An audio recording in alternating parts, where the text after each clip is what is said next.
नर्मदा परिक्रमेचा आज दुसरा दिवस।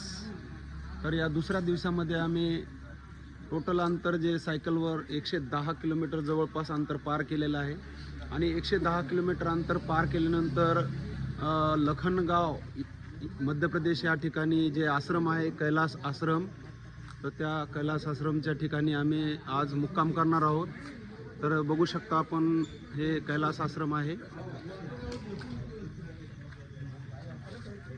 आणि इथे राहण्याची आणि खाण्याची फ्री सुविधा आहे सर्व भक्तांसाठी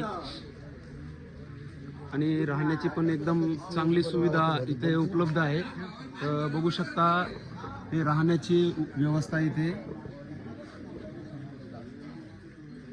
पूर्ण भक्तांसाठी ही राहण्याची व्यवस्था इथे फ्रीमध्ये आहे आणि जेवणाची पण व्यवस्था बिलकुल फ्रीमध्ये आहे। तर आम्ही सकाळी 6:30 वाजता जवळपास लखनगाव इथून निघणार आहोत। जय हिंद।